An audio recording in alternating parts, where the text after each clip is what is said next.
nós vamos estudar o capítulo 13. Boa noite, Fábio. E aí eu queria...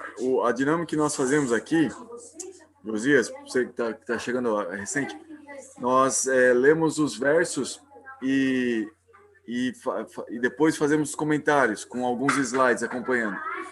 Então, se vocês tiverem um Bhagavad Gita na mão, eu vou pedir para vocês me ajudarem nessa leitura, compartilhar a leitura desses versos.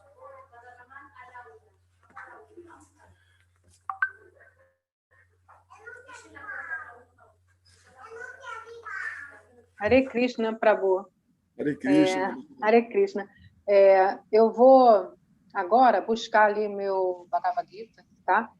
Legal. Eu estava assistindo uma aula anterior sua, né? Que eu estou chegando agora, vinda do Chaitanya, né? Lá. Certo. Que legal. Você estava fazendo curso com o Prabhu Chaitanya. Que legal. Sim. Tá, vou lá pegar lá no quarto. Momentinho. Tá bem, licença. Obrigado. Então, nessa leitura, nós temos 35 versos. São os versos do capítulo 13. Além da Mata Shimani Manjari, alguém de vocês tem o Bhagavad Gita que poderia nos ajudar nessa leitura também? Opa, boa noite, eu também posso ajudar aí. Oh, que legal, Fábio. Obrigado. Josias, você também, né? Que legal. Então, nós temos vocês três. E... Quer também? Um pouquinho? Sim? Então, tem a Mata Shivraj aqui também. Vai fazer uma parte da leitura. Então, somos 4 lendo. Pode ser 9 versos para cada um. A última pessoa lê 8. Pode ser? Qual capítulo, por favor? 13. 13. Na versão que eu tenho aqui, chama A Natureza, o Desfrutador e a Consciência. Eu posso começar aí. Bom, Fábio, obrigado. Então, pode começar.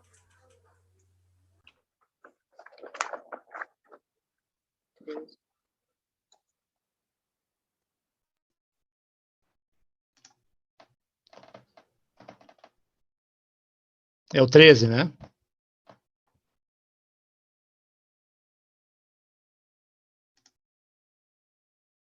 É o capítulo 13, né?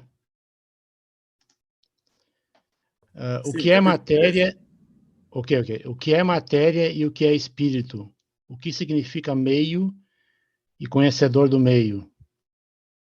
O que é conhecimento e objeto do conhecimento? Eis o que desejo saber, ó Keshava. Este corpo, filho de Kunti, é chamado meio e aquele que conhece é chamado pelos sábios de conhecedor do meio. Sabe também que eu sou conhecedor do meio em todos os meios. Filho de Bharata, a ciência que abarca o meio e o conhecedor do meio é, a meu ver, o que constitui a verdadeira sabedoria. Escuta agora o que vou expor-te sobre o que é o meio, suas qualidades, modificações e origens, assim como sobre o que é o espírito e quais são seus poderes. Ele já foi celebrado de várias maneiras pelos rishis nos diversos hinos védicos e também nos Brahma Sutras, que dele apresentam a análise racional e filosófica. A energia imanifesta indiscriminada, os 5 estados elementares da matéria, os 10 sentidos e o sentido interno e os 5 domínios dos sentidos. Atração e aversão, prazer e dor, consciência, resistência e o organismo. Eis o que constitui um meio e suas diversas modificações. Modéstia, sinceridade, mansidão, paciência, retidão, submissão ao mestre, pureza, constância, domínio de si mesmo. Indiferença pelos objetos dos sentidos, falta de egoísmo, reflexão sobre os males inerentes ao nascimento, decrepitude, enfermidade, dor e morte. E o 9º verso, desinteresse, ausência de idolatria pelos filhos, esposa, moradia e tudo mais. Contínua igualdade de ânimo nos acontecimentos agradáveis e desagradáveis. Próximo.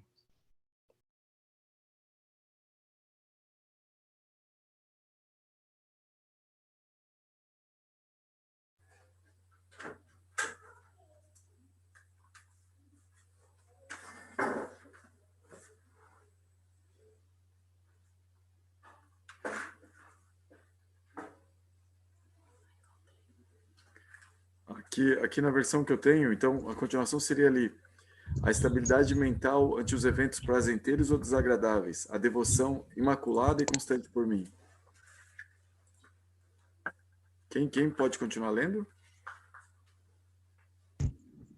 Prabhu, não me habilito que eu estou no trânsito, Prabhu. Tudo bem, seja bem-vindo, Luciano. Quer ler aqui, Vlad? Qual verso? Não sei qual verso está. Versos 8 a 12 do capítulo 13. Ah, sim. Ali, aí, só que o Fábio já leu uma parte, e aí continua ali, da devoção imaculada e constante por mim, o recorrer a lugares solitários. Continua daí.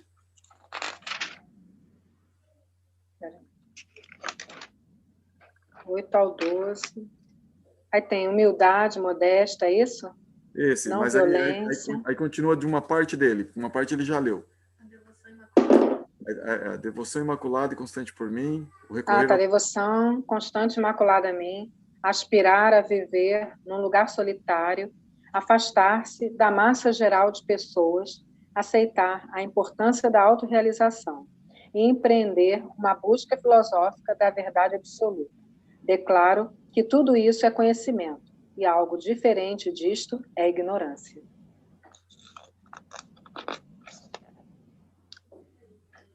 A explicação é bem grande, né? Aí vem aqui para o verso 13. Sim. Passarei agora a explicar o conhecível, conhecendo o qual saborearás o eterno. Brahman, o espírito que não tem começo e é subordinado a mim, situa-se além da causa e do efeito deste mundo material. Em toda parte estão suas mãos e pernas, seus olhos, cabeças e rostos, e ele tem ouvidos em toda parte. É deste modo que a super-alma existe, penetrando tudo. Continua, Prabhu? Até o 18, por favor. Tá. A super-alma é a fonte que origina todos os sentidos. No entanto, ele é desprovido de sentidos. Ele é desapegado, embora seja o mantenedor de todos os seres vivos. Ele transcende os modos da natureza e, ao mesmo tempo, é o senhor de todos os modos da natureza material.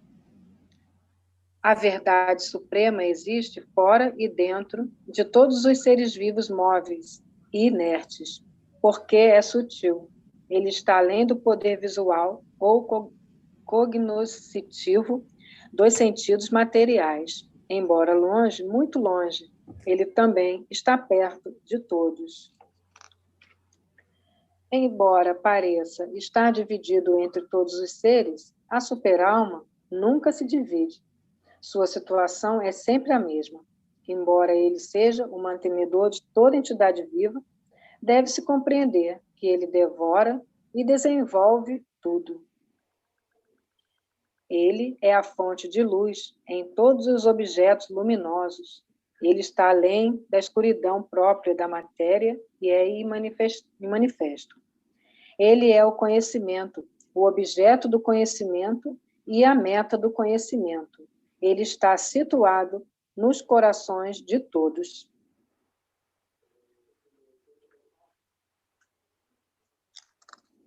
Acaba aqui ou tem mais? Agora o próximo leiturista.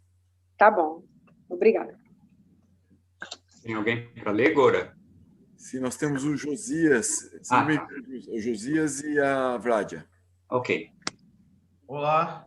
Oi. Tudo bem? Essa é a minha esposa, está aqui junto vendo a aula hoje. Que legal, seja bem-vinda. Como é seu nome? Patrícia. Patrícia, prazer, Patrícia. A gente começa do verso 20, né? Do verso 19 agora. Verso 19, tá. Assim, descrevi sucintamente o campo de atividade, o corpo, o conhecimento e o conhecível. Somente meus devotos podem compreender isto na íntegra e então alcançar a minha natureza. Deve-se entender que a natureza material e as entidades vivas não têm começo. As transformações pelas quais elas passam e os modos qualitativos da matéria são produtos da natureza material. Afirma-se que a natureza produz todas as coisas e efeitos materiais, ao passo que a entidade viva é a causa dos vários sofrimentos e prazeres deste mundo. Dessa forma, a entidade viva dentro da natureza material segue os caminhos da vida, desfrutando os três modos qualitativos da natureza. Isso decorre na associação com essa natureza material. Assim, ela se encontra com o bem e o mal entre as várias espécies de vida. Contudo, nesse corpo há outrem, um desfrutador transcendental, que é o Senhor, o proprietário supremo, que age como supervisor, permissor e é conhecido como superalma. Aquele que compreende essa filosofia, que trata a natureza material da entidade viva e a interação do modo qualitativo da natureza, certamente alcançará a libertação. Ele não voltará a nascer aqui, não importa qual seja a sua posição atual. Alguns percebem a superalma dentro de si, através da meditação, outros através do cultivo do conhecimento, e outros através do trabalho sem desejos fruitivos. E há também aqueles que, embora não sejam versados em conhecimento espiritual, começam a adorar a pessoa suprema, após ouvirem outros falarem a seu respeito. Por causa de sua tendência a ouvir as autoridades, também transcendem o caminho de nascimentos e mortes. O principal entre os bharatas toma ciência de que tudo o que existe, seja móvel ou imóvel, é apenas uma combinação do campo de atividade e do conhecedor do campo. Aquele que vê a superalma acompanha a alma individual em todos os corpos e que compreende a alma e a superalma dentro do corpo desfrutável jamais são destruídas de verdade. Aquele que vê a superalma igualmente presente em todas as partes e em cada ser vivo não se degrada por sua mente. Assim, ele se aproxima do destino transcendental. Quem pode ver que todas as atividades são executadas pelo corpo, que é uma criação da natureza material, e vê que o eu nada faz, vê de verdade. Quando uma pessoa sensata deixa de ver diferentes identidades consequentes a distintos corpos materiais e vê como os seres se expandem por toda parte, ela alcança a concepção de Brahman. Aqueles com a visão da eternidade podem ver que a alma imperecível é transcendental, eterna e situada além dos modos qualitativos da natureza. Apesar do contato com o corpo material, ó Arjuna, a alma nada faz nem se enreda. O céu, devido à sua natureza sutil, não se mistura com nada, embora seja onipenetrante. Similarmente, a alma situada na visão Brahman não se identifica com o corpo, embora esteja nesse mesmo corpo. Ó filho de Bharata, assim como o sol ilumina sozinho todo este universo, semelhantemente a entidade vida, estando só dentro do corpo, ilumina-o inteiro através da consciência. Aqueles que, com olhos do conhecimento, veem a diferença entre o corpo e o conhecedor do corpo e podem também compreender o processo que consiste em libertar-se do cativeiro da natureza material, alcançam a meta suprema. Muito obrigado, Josias. Obrigado, Mani Mandiari. Obrigado, Fábio. E obrigado, Brad. Eu vou compartilhar alguns slides e vou fazer alguns comentários sobre a leitura de vocês. E, eventualmente, se vocês tiverem alguma dúvida, algum comentário, por favor, se manifestem. Tá? Eu vou colocando aqui os temas e falar, não, Goura, peraí, isso aí me chamou uma atenção, eu gostaria de conversar a respeito desse ponto, tal. E se vocês têm algumas dúvidas referentes a outros temas que nós tratamos no Bhagavad Gita, deixa eu concluir esse comentário sobre esse capítulo, e daí a gente retoma os outros temas que ficaram em dúvida, que vocês gostariam de tratar também, tá bom? Vamos tratar, assim, conversar à vontade, mas só seguindo um pouquinho essas pequenas regrinhas aí, e com relação a me interromper para falar sobre esses temas que nós estamos falando, fique à vontade, por favor, tanto para fazer comentários quanto para colocar dúvidas.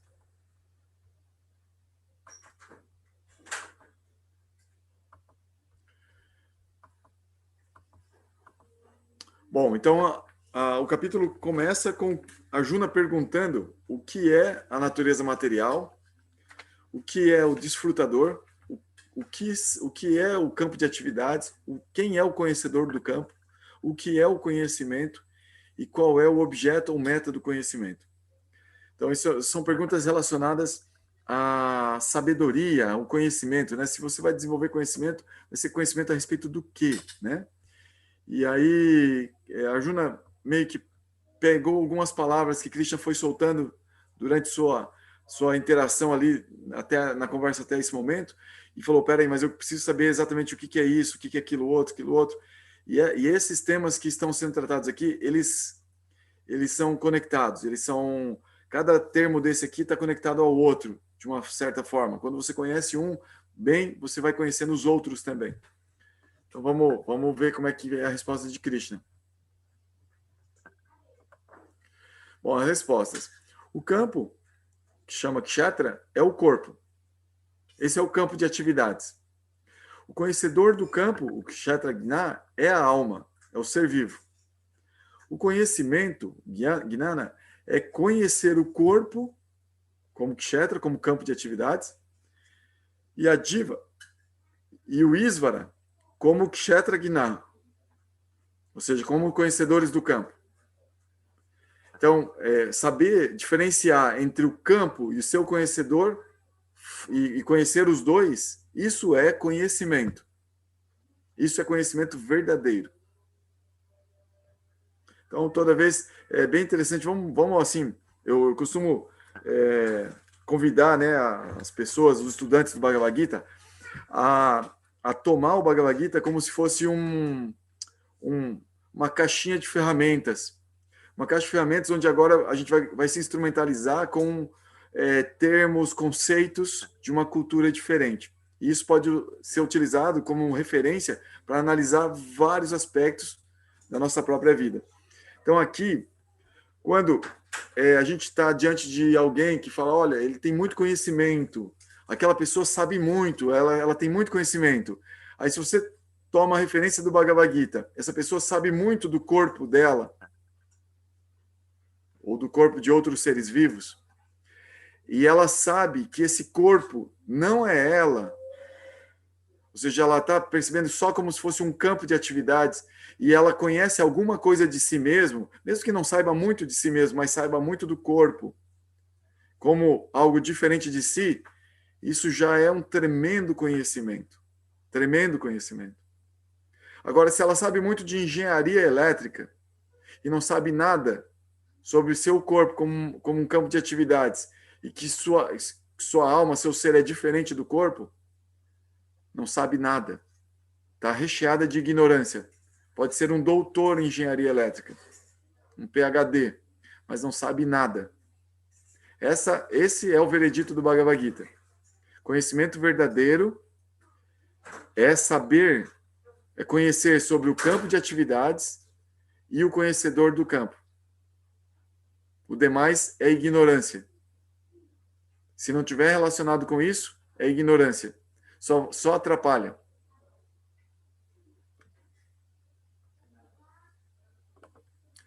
Aí, Krishna descreve o campo de atividades, como que dando uma palhinha para a gente entender, então, conhecer melhor o que é esse campo, o que é esse nosso corpo, como que ele é. E aí, ele começa dizendo assim, olha, Arjuna, eu não vou te falar muito, porque isso já foi descrito extensamente nos Vedas. Então, eu não vou falar muito aqui. nessa breve conversa. Nós estamos diante de uma guerra que vai, daqui a pouco começa a pancadaria, não dá para falar muita coisa. Então, mas ele deu uma palhinha, falou alguma coisa. Então, nós vamos pegar dessa alguma coisa e vamos trazer para o nosso estudo aqui, vamos tentar expandir um pouco, para a gente estudar um pouco, já que a gente está tendo mais tempo que a Arjuna. Ó, formado por 24 elementos, esse corpo. Obrigado. 24 elementos. Então, a cultura védica, ela é muito analítica, ela é muito matemática. Ela enumera, analisa e enumera tudo, assim, como se pudesse dividir tudo em bloquinhos, e a partir desses bloquinhos, analisando esses bloquinhos, você conhece o que é aquilo, o que era aquele inteiro, você divide ele em bloquinhos e aí você conhece aquele inteiro. Então, o corpo, a cultura védica descreve como sendo formado por 24 elementos. E outra característica dele é que ele se transforma com o passar do tempo. Ou seja, o corpo material, assim como toda a matéria, se transforma com o passar do tempo. A alma não se transforma com o passar do tempo. A alma é aquela parte do nosso ser que não se transforma com o passar do tempo. Então, cada um de nós poderia fazer uma análise da nossa própria vida, do nosso ser, para identificar qual foi a parte de si mesmo que não mudou com o tempo. Teve uma parte que mudou e teve uma parte que não mudou, nunca mudou, sempre foi a mesma. Aquela parte é você. Aquela parte que nunca mudou. O resto é corpo, tá? Não é você, é um campo de atividades. Então vamos falar um pouquinho mais desse campo de atividades. Olha, ele tem 24 elementos. Quais são os 24 elementos? 5 elementos grosseiros, assim como os alquimistas ocidentais, né, que falam só de 4, a cultura védica fala de 5 elementos. Terra, água, fogo, ar e éter. Éter é o espaço. Onde diz que tem o vácuo, não é vácuo, é éter. Então são os 5 elementos. Nós temos 3 elementos sutis: mente, inteligência e falso ego. Falso ego é muito difícil de definir, é muito difícil. O ego, ele é a identificação do ser vivo com qualquer um desses 24 elementos.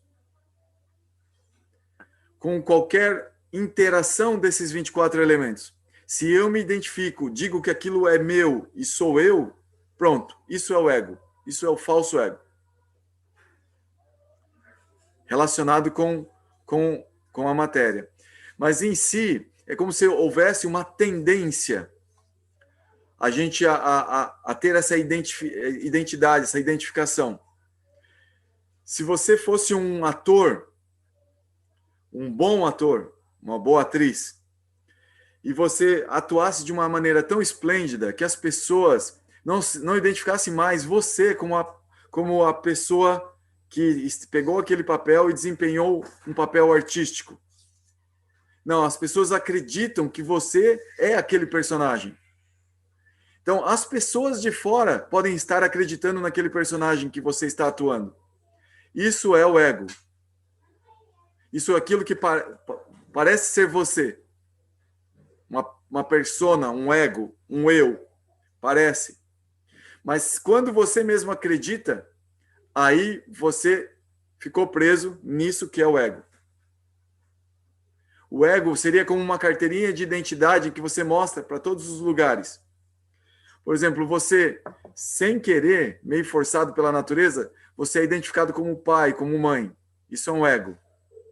Faz parte do falso ego. Uma falsa identificação.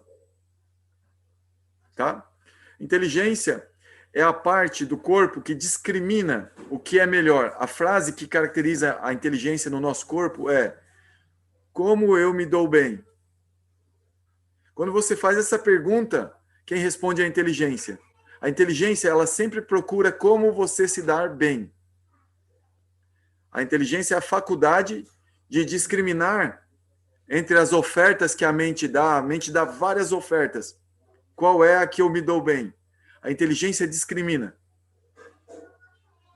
Entre as várias ofertas da mente, qual é interessante para o ser? Essa é a faculdade da inteligência, discriminar. A mente, ela tem a capacidade de registrar todas as informações que ela recebe dos sentidos, e ela mesmo é como se fosse um sexto sentido. Ela tem a capacidade de se comunicar no meio mental.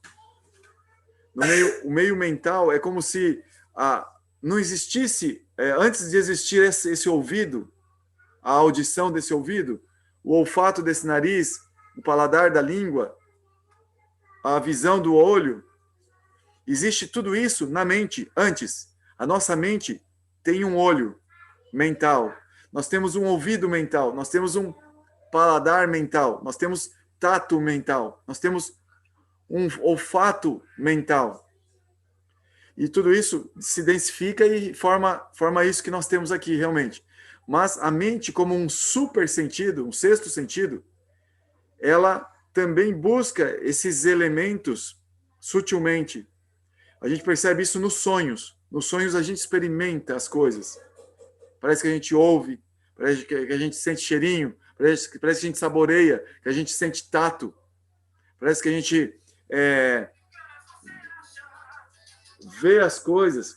Então, tudo isso porque a mente tem esses sentidos sutis. Ela é um super sentido, ela é o sexto sentido. Então, ela, além de contar com a captação de informações com esses sentidos grosseiros, ela tem a capacidade de estar atenta, buscando mais outros elementos. E dependendo do desenvolvimento mental que uma pessoa tem, ela pode buscar vários outros elementos, outras informações da realidade com sua mente e não exatamente depender desses sentidos para captar as informações. Então, a mente, ela recebe informações do meio ambiente, ela é praticamente o canal com o qual nós olhamos para a realidade e registra. Olha só que interessante, a mente ela não só registra o que ela capta de todos os elementos, mas ela registra também a impressão que nós, como seres conscientes, temos das coisas. Então, se ao olhar um cachorro eu sinto medo, a minha mente vai registrar a imagem do cachorro e um sentimento que eu tenho em relação ao cachorro.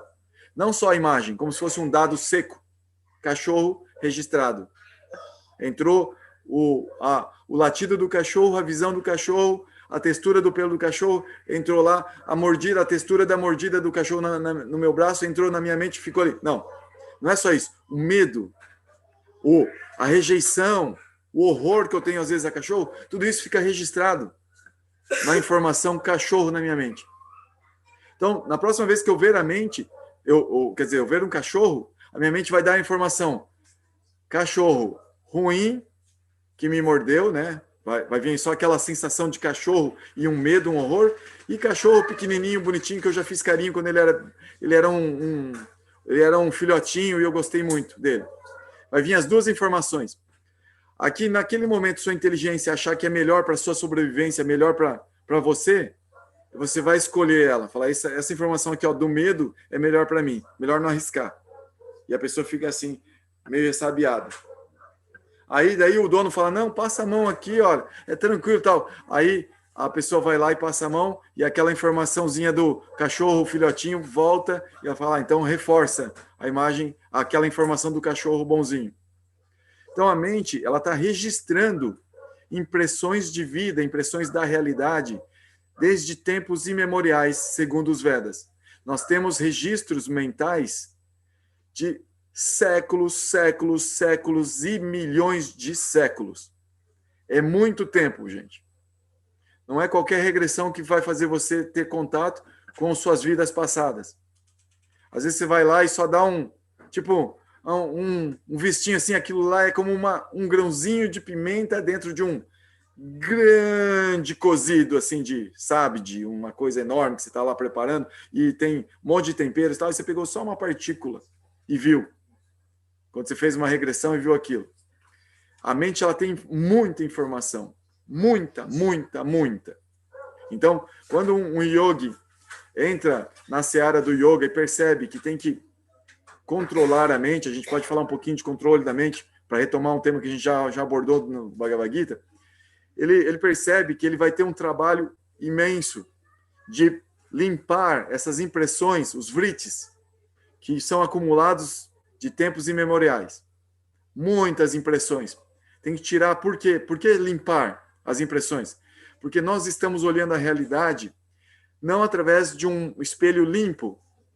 A mente poderia ser um espelho limpo em que mostra a realidade como ela é.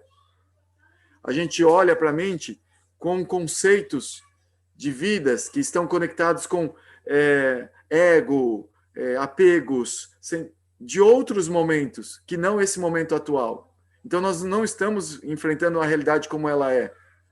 Também com o nosso arsenal do aqui e agora. Nós estamos enfrentando a realidade com um passado que às vezes pode estar cheio de informações deturpadas, de pré-conceitos, que agora estão em contextos totalmente diferentes. Então, quando nós olhamos para a mente para ver a realidade, nós não vemos a realidade mesmo. Nós vemos os registros mentais.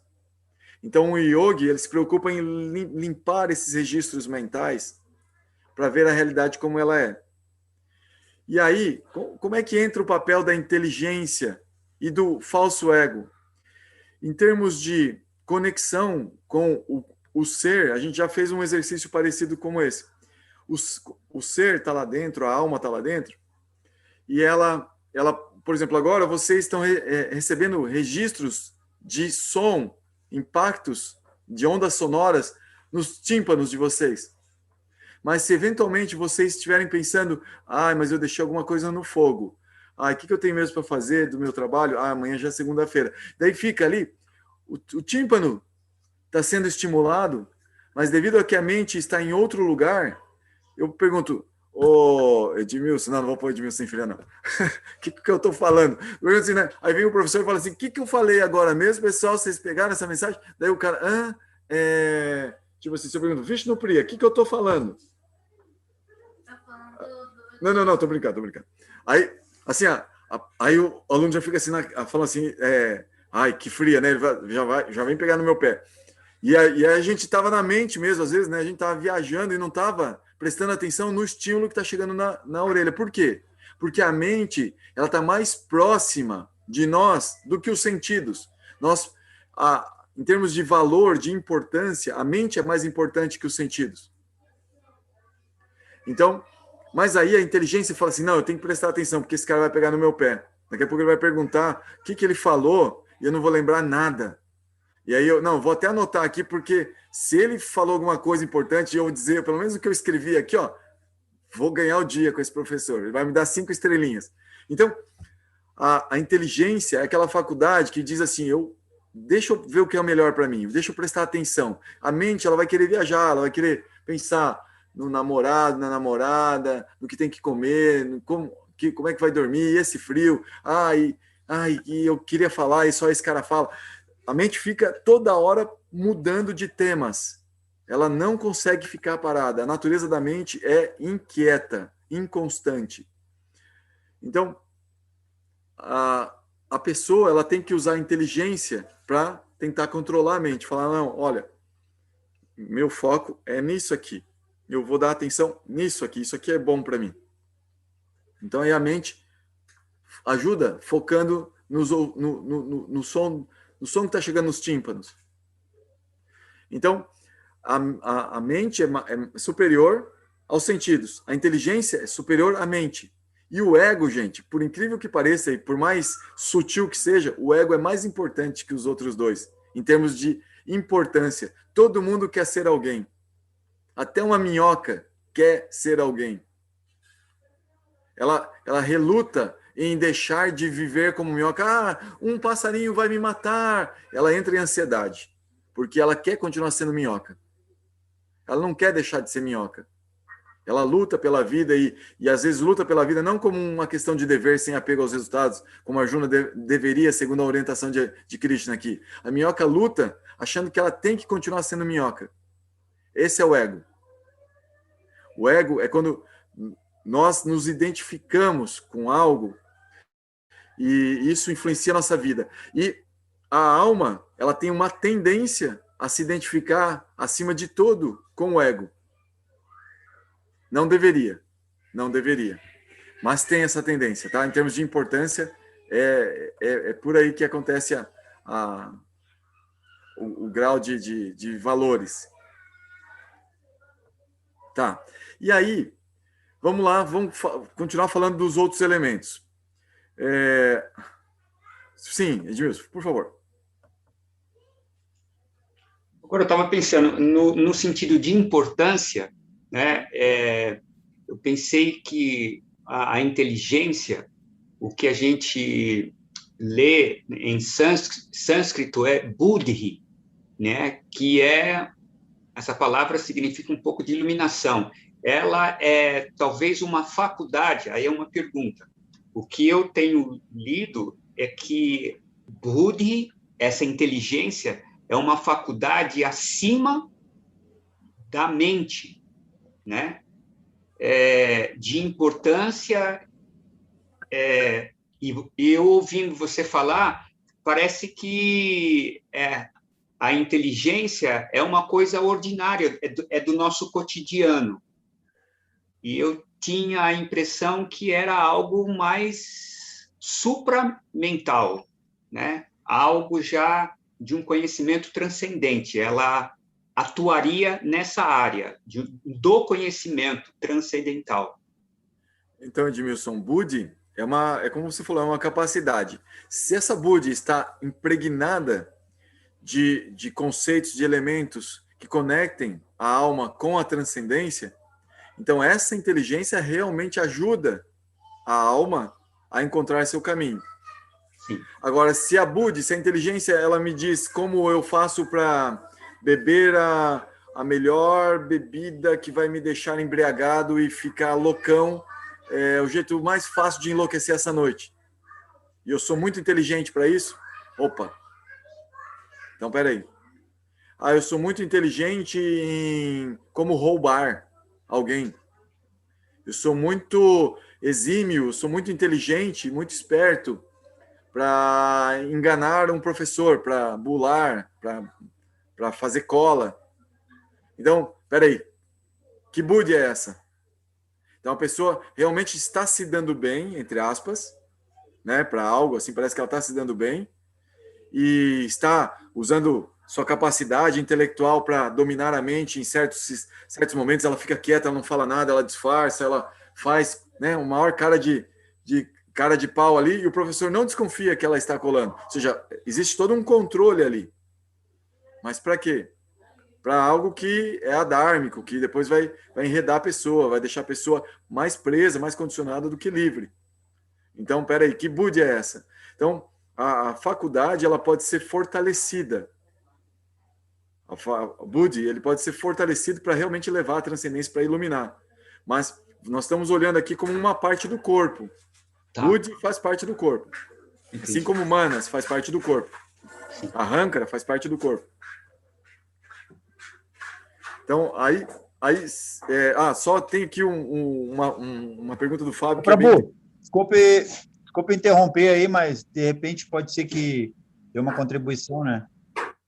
A inteligência, ela é material, né, Prabhu? Ela é uma parte material, né? É isso que o senhor está querendo dizer, né? Ela ainda é material, né? Eu quero dizer que nós estamos analisando os 24 elementos do corpo e a inteligência faz parte do corpo. Sim. Beleza, perfeito, Prabhu. E que todo o corpo possa ser transcendentalizado, pode ser espiritualizado, isso eu não vou negar que é possível. É possível. Mas é material, muda com o tempo. Sim. Então, o Fábio perguntou aqui, quais os registros que devem ser eliminados? Os vritis. Quais são os vritis que têm que ser eliminados? Fábio, tem um momento no Bhagavad Gita que Krishna diz assim, vai chegar um momento em que você vai deixar para trás tudo que você já ouviu e viu. Então, todos os registros da mente vão ser eliminados, vão ser deixados para trás.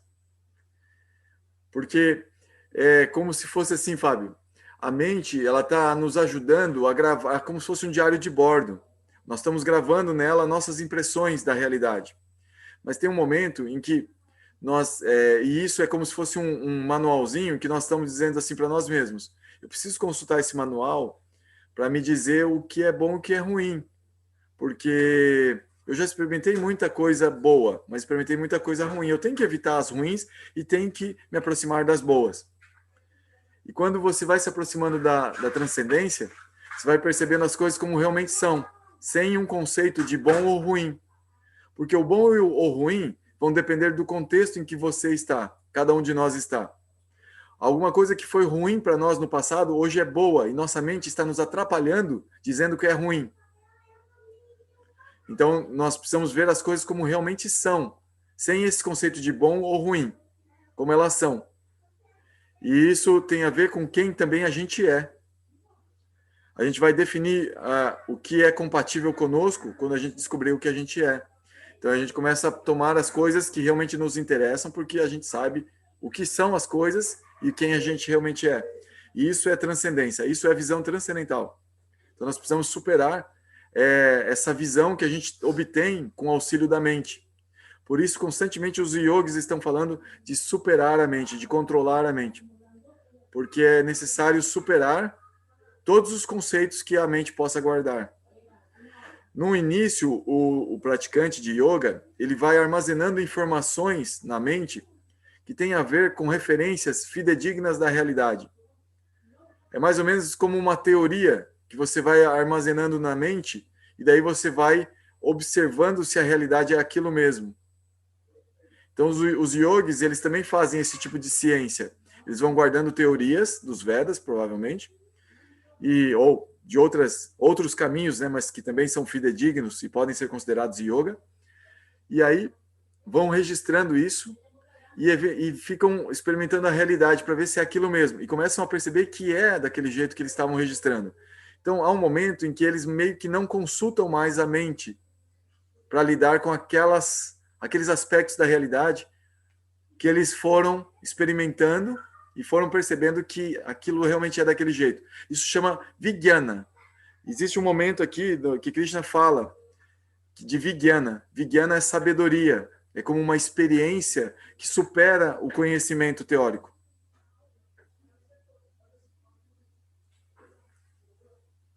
Tá legal, Fábio? Você respondeu? Tá ok. Mas a dúvida é onde é que eles guardam os registros, se é tudo eliminado depois, né? Essa que é a dúvida, né? Onde é que fica isso? Né? Não, eu digo esse conhecimento de que depois, mais adiante, a pessoa não precisa mais nem consultar mais nada, entende? Em algum lugar fica registrado de alguma forma, né? Sei. Não precisa mais. É como se você chegasse num ponto de entendimento da realidade que é pleno, satisfaz. Então não precisa mais dos registros. A realidade ela se apresenta como ela é, então eu consigo lidar com ela bem como ela é. Então eu não preciso mais desses registros. Dá para dizer que é um ponto de liberação para Prabhu. Onde a pessoa está liberada. É um ponto de liberação. Não é algo assim que a gente dá para imitar. Assim, acontece na experiência do yogi, na medida que ele vai progredindo. A impressão que se dá é que vai havendo uma convergência. A mente ela tem uma faculdade dual. Ela registra, por natureza, dualidade. O bom e o mal de uma coisa. Então, toda vez que nós experimentamos algo, há um registro de bom e mal dentro daquilo que nós experimentamos. E, às vezes, nós fortalecemos a sensação prazerosa, a sensação de um gosto, de uma sensação boa, algo bom, pela impressão de consciência que nós temos sobre aquilo. Por exemplo, alguém pode ter uma sensação de prazer, mas conscientemente estar sentindo mal com aquilo. Então, mesmo que tenha prazer, aquela consciência pesada, mal, vai registrado com aquela impressão. Então, a mente, ela vai registrando isso. Não é que ela depende somente da sensação corpórea, depende também da consciência que está escrevendo na mente ou assinando embaixo. Essa assinatura é dizendo, eu sofro ou sou feliz com essa sensação. Com essa impressão. Eu acho que, Não, desculpa, eu acho que, na verdade, o julgamento que é eliminado, né? Isso. Tu não julga mais nada, na verdade, Não, só vai não é levar e necessário. viver. Não é necessário daí. Não é necessário julgar. Porque você já tem uma impressão de como as coisas realmente são. E a tua impressão é satisfatória. Não precisa ficar ali na dualidade. O julgamento, ele envolve um pouco dessa dualidade. E a gente, às vezes, fortalece uma impressão, um lado. Agora, quando você entende realmente como as coisas são, aquilo é satisfatório. Não envolve rejeição nem apego. Só satisfação. É como Por favor, Edmilson. Por favor, Edmilson. Oi? É como se você saboreasse uma fruta antes. Um exemplo, não conheço melancia, então eu vou estudar o gosto da melancia. Então eu acumulo uma série de teorias de conhecimento de gosto de melancia. O dia que eu como melancia, eu não preciso mais dos outros registros. Eu sei o que é melancia, o gosto de melancia. Ninguém vai me enganar. Então eu não preciso mais dos registros teóricos ou alguma coisa parecida. É mais ou menos isso, Gora? Mais ou menos isso. Tá. E assim, é claro que com a mente é muito mais... Por exemplo, os Vedas nos dizem que nós não somos esse corpo, nós somos seres conscientes. Esse capítulo especificamente, esse é o tema. E através do que nós estamos conversando aqui, o objetivo é entender que o corpo é uma máquina e nós somos seres conscientes que não fazemos nada nessa máquina. Nada. Nós só observamos. A matéria faz por si só. E experimentar isso, entender isso, só quando a gente experimentar que a gente vai deixar essas teorias de lado. Então, é só quando chegar a provar essa melancia mesmo é que você vai falar, agora sim. Enquanto a gente não souber essa diferença e entender bem, a gente fica como uma teoria. Mas aí o que eleva essa teoria? Por que ela é importante? Porque ela nos ajuda a observar, a olhar, a tentar ver a realidade dessa forma, com essa teoria. Conforme a gente vai observando, experimentou. Maravilha. E o Prabhu, essa questão, ela vai para esse caminho quando a pessoa está numa plataforma espiritual, né, Prabhu? Então, eu não queria dar spoiler, porque é um pouquinho mais adiante esse tema, mas Krishna fala aqui, ele fala assim, somente meus bhaktas, o pessoal que trabalha com Bhakti Yoga, consegue entender isso plenamente, ou seja, consegue ter vijnana disso. Porque, dependendo nas outras plataformas, nos outros tipos de yoga, há uma realização dessa diferença entre o ser e o corpo. Há uma certa diferença. Mas existe um nível de percepção onde se mantém a individualidade do ser sem identificar com o corpo. Existe uma diferenciação com super-alma. E entender tudo isso somente é possível dentro da prática de Bhakti Yoga, porque a meta de Bhakti Yoga vai além disso ainda. O conhecimento que trabalha Bhakti Yoga vai além disso. Então, por exemplo, os caminhos de Jnana Yoga, que são os mais elevados, a Ashtanga Yoga, que é o mais elevado, ele só vai até entender a diferença entre o ser e o corpo. Ter a percepção de Paramatma, super-alma, vai ser uma grande surpresa, um plus dentro da prática de Ashtanga Yoga. É como que a pessoa na observação, na análise, na meditação, ela alcançar esse samadhi de perceber a si mesmo como transcendental, como Brahman, legal. Agora, resistir à tentação de se fundir nesse Brahman, que percebe que para manter sua individualidade e observar mais além, para encontrar Paramatma ali, é preciso ter como que um empurrãozinho, é preciso ter uma ousadia de manter uma dúvida. Será que eu posso manter minha individualidade? E aí parar...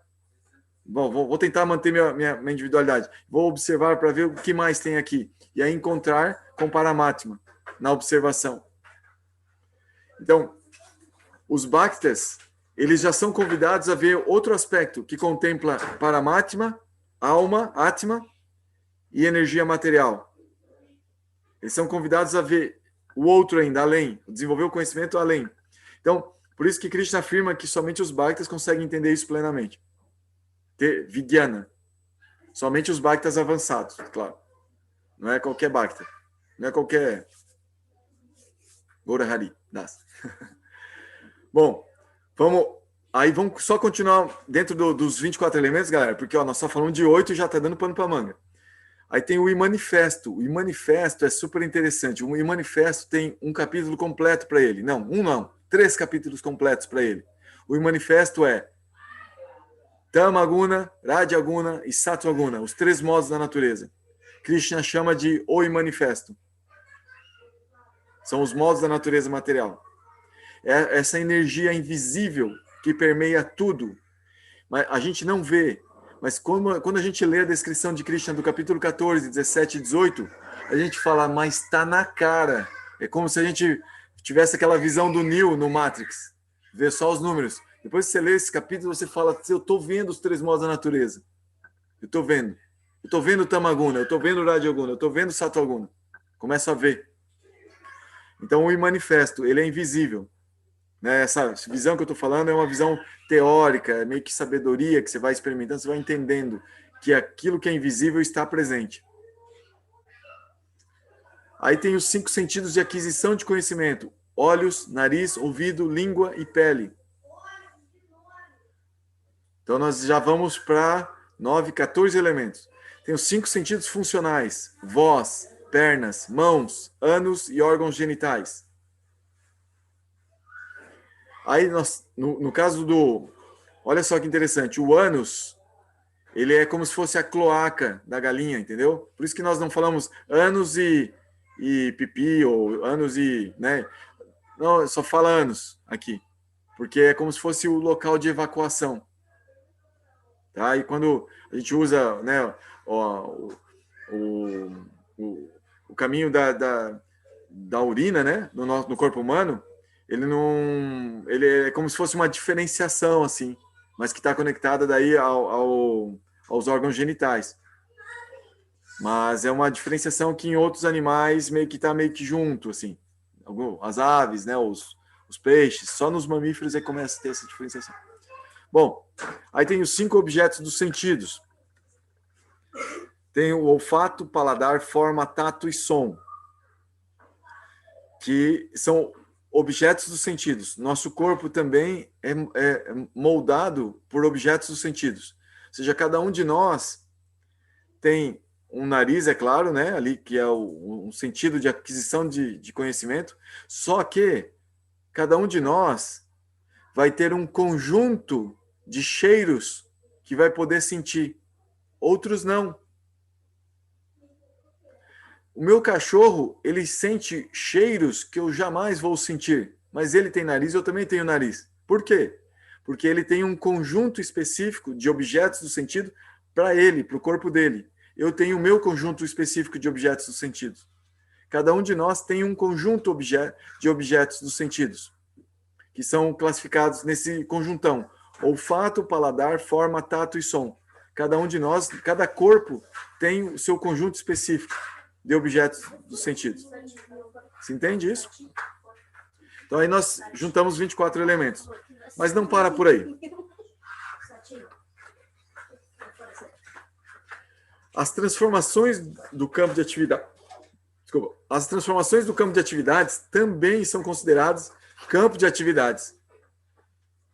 E olha só que interessante. O desejo, a inveja, a felicidade, a miséria ou a aflição são a interação entre os 5 elementos grosseiros, os 3 sutis, os sentidos e manifesto. Vamos ver.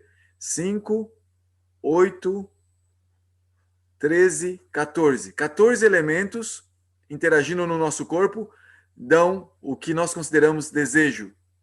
Ah, eu quero muito isso. Ai, que vontade de comer chocolate. Esse desejo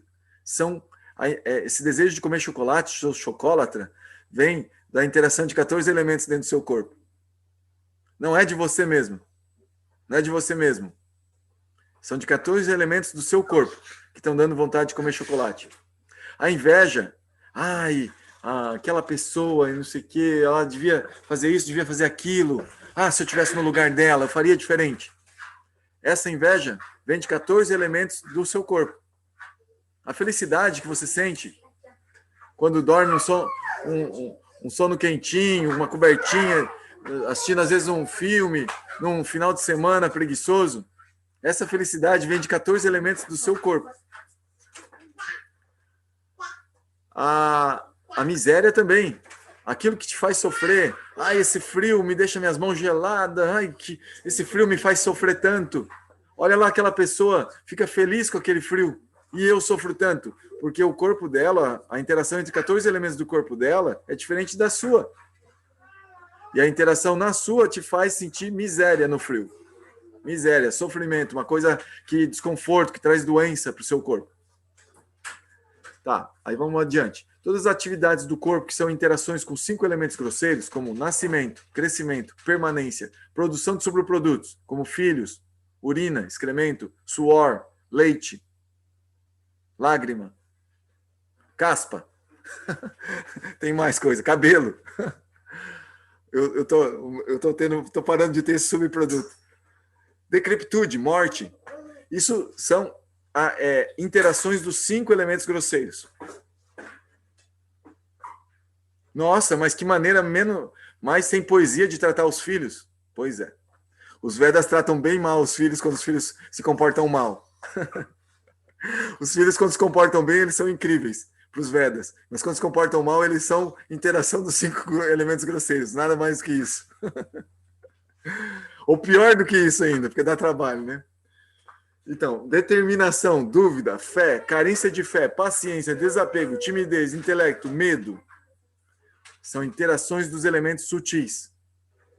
Nós temos elementos sutis. Quais eram mesmo? Me ajuda aí, vamos ver quem está prestando atenção na aula. Quais são os 3 elementos sutis?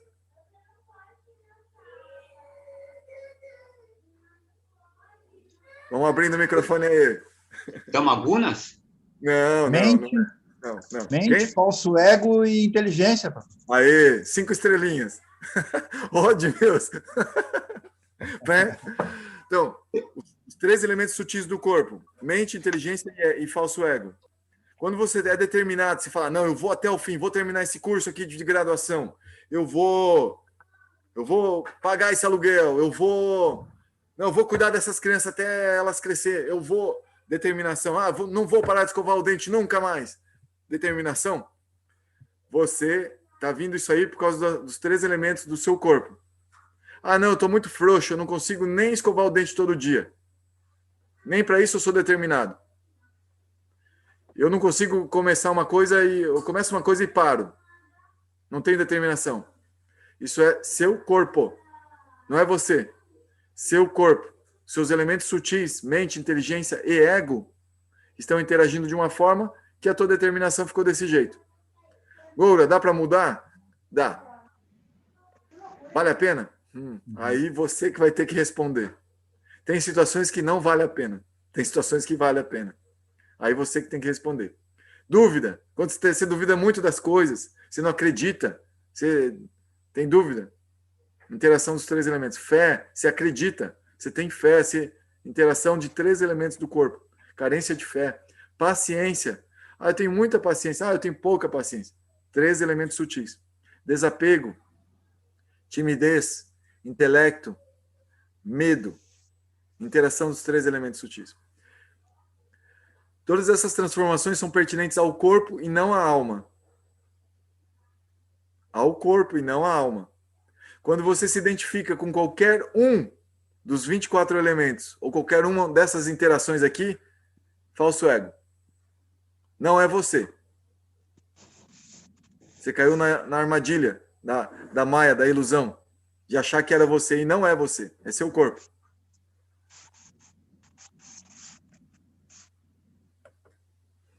Aí Krishna fala assim, olha, Arjuna, fica tranquilo. Se você quer entender um pouco melhor tudo isso, você tem uma dessas 20 práticas, uma ou mais. Pode pegar mais, tá? Não precisa ficar modesto, né? Assim, Não, pode pegar as 20, inclusive.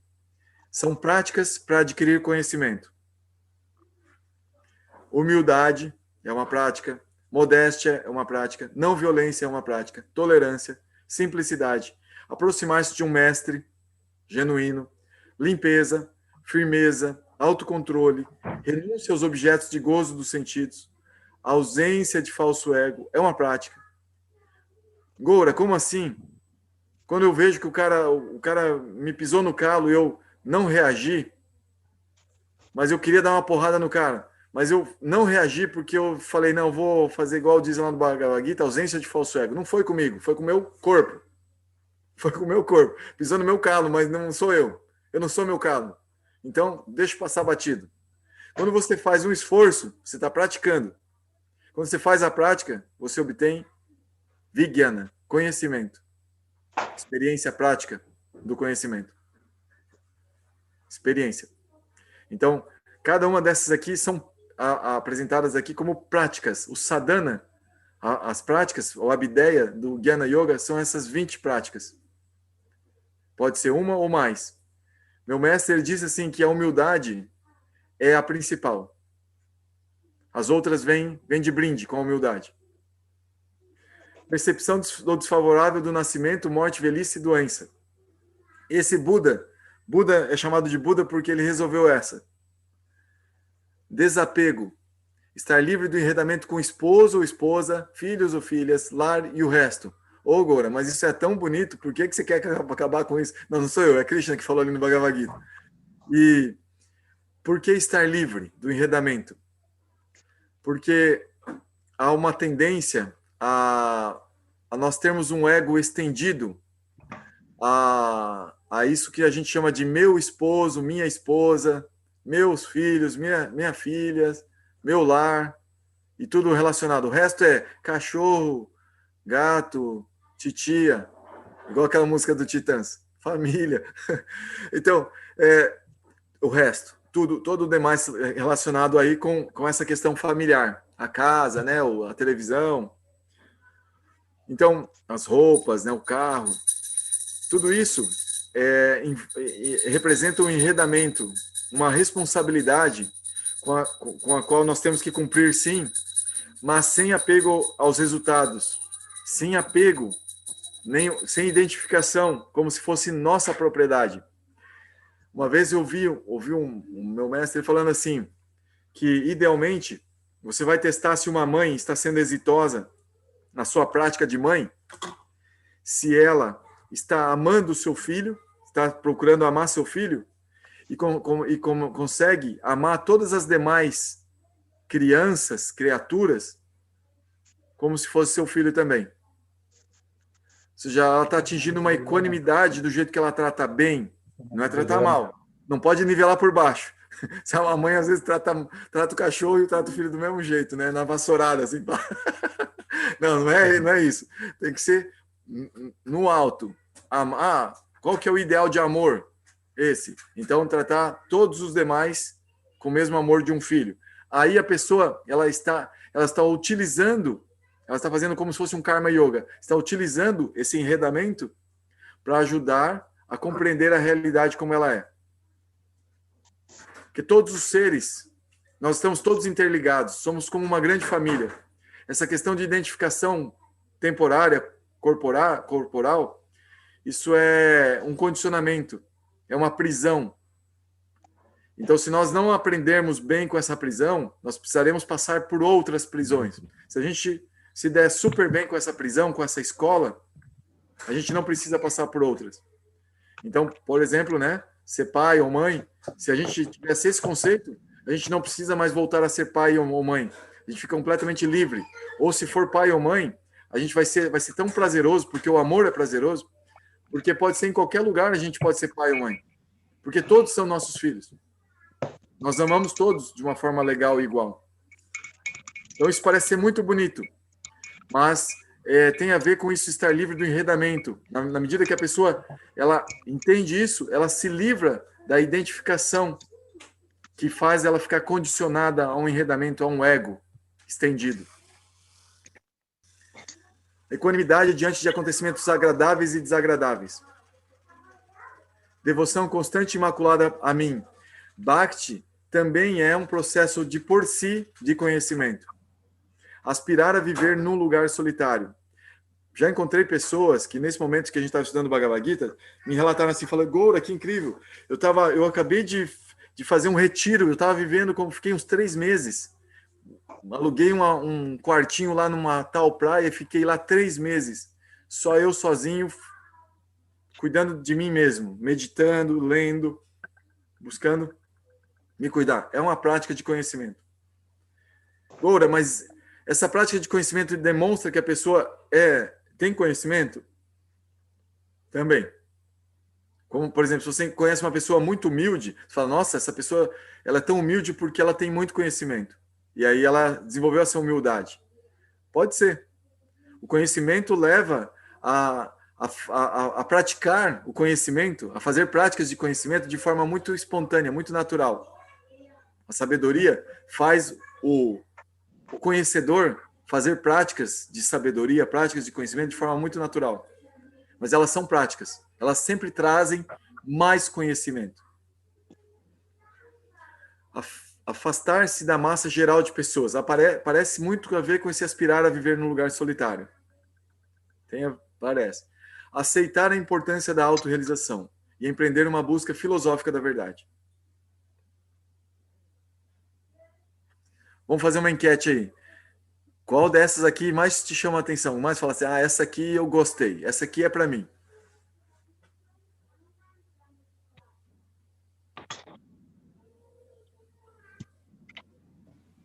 Eu preciso melhorar a humildade. Essa eu tenho que refletir muito, muito nessa aí. A Neida vai na mosca. Neida, você é muito ambiciosa, Neida.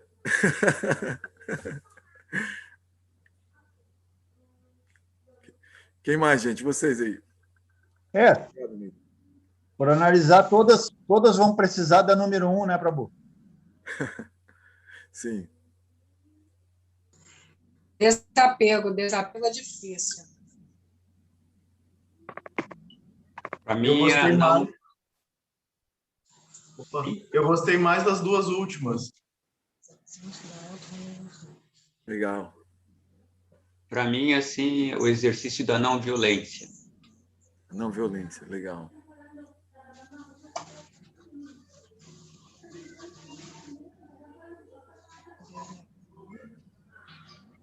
O que você gostou?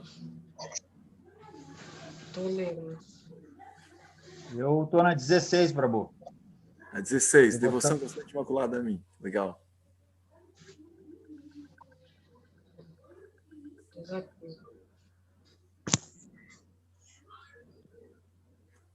Quem não falou ainda? Eu não entendi o que é para falar, o que você gostou, o que você precisa praticar. Mais se identifica, assim. Mais se identifica. Que se identifica. E mudou a pergunta. Obrigado pela pergunta aí, colega. Ficou na mesma. Me identifico para eu melhorar. Depende de você, realmente depende de você. A 5, Tiago?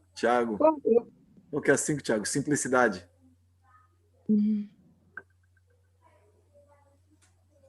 Na verdade, a escolha é inconsciente, né?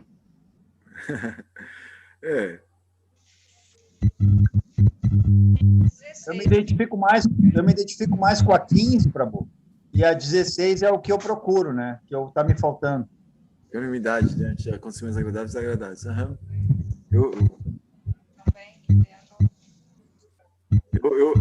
Eu gosto dessa tolerância para mim. 4, tolerância. Também. Falou autocontrole. Desenvolver mais, praticar a tolerância. Você, Prabhu, o que você? Gostei da tolerância também. Tolerância. A 15? A 8.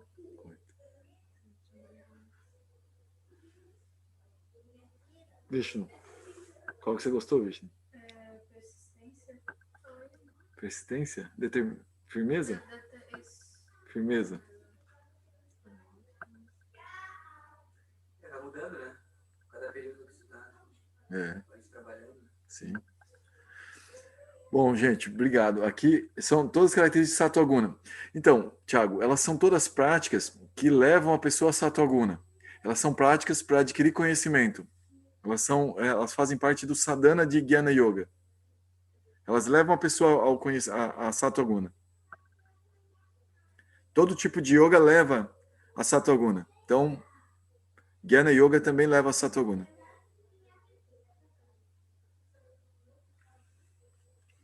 Ok? Então, vou passando essa parte. E aí, o objeto ou meta do conhecimento. Aí, aqui, o objeto do conhecimento é o Brahman, que seria a alma, Paramatma, que seria o outro Kshetra Gna, e Bhagavan, o Senhor Supremo, Deus. Então, no conjunto de versos aqui, há como que uma descrição meio que você ler nas entrelinhas do Brahman, nos versos 14, 16 e 18, do Parabrahman, Paramatma, versos 15 a 18, e de Bhagavan, nos versos 16 e 17. No capítulo 15, vai haver uma retomada desse tema sobre o Purusha. Aqui Krishna menciona Purusha.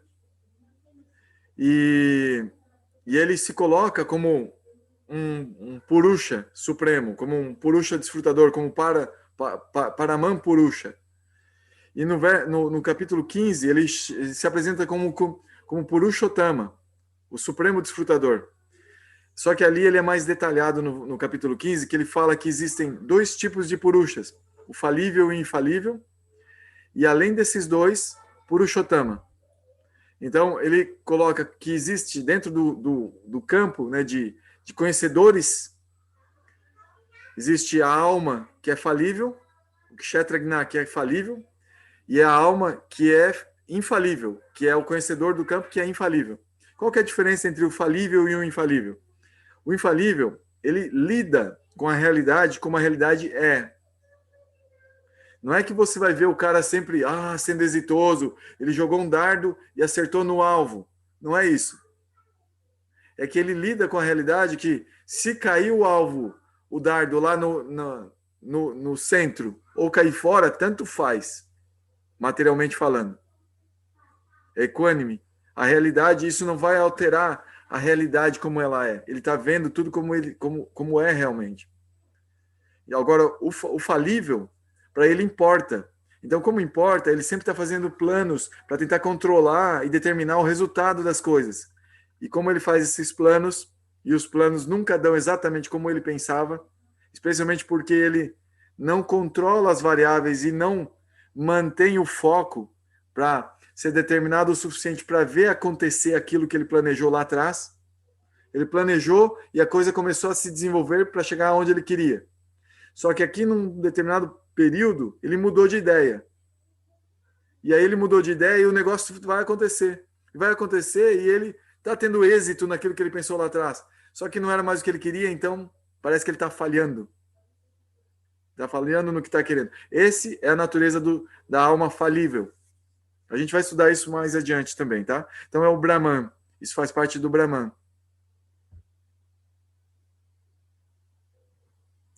Bom, aí no verso 19, Krishna faz um resumão.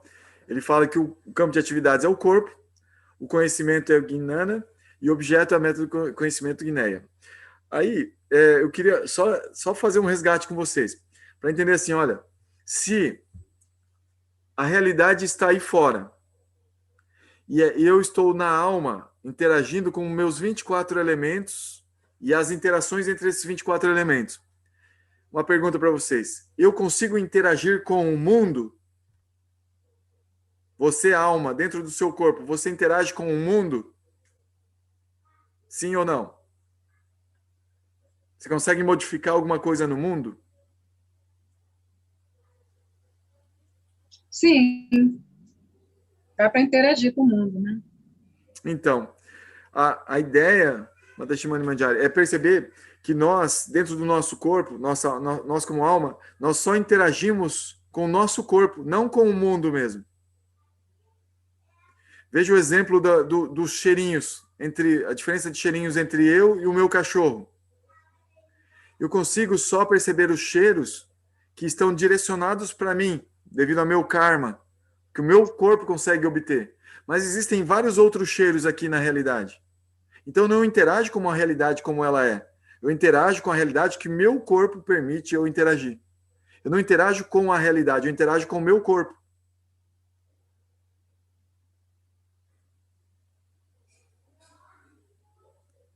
Eu tenho um limite mental, um limite de inteligência. Eu não consigo, às vezes, captar certas coisas. E por quê? Porque eu não estou lidando com as coisas mesmo como elas são. Eu lido com o meu corpo. Mas não é possível nem modificar a realidade? Mesmo Então, que seja uma, sei lá, uma parcela infinitesimal do... essa pergunta é uma pergunta de $1 milhão. Por quê? Quando você descobre a resposta para isso, sua vida fica muito mais fácil. Se você, olha lá, presta atenção, pergunta de $1 milhão.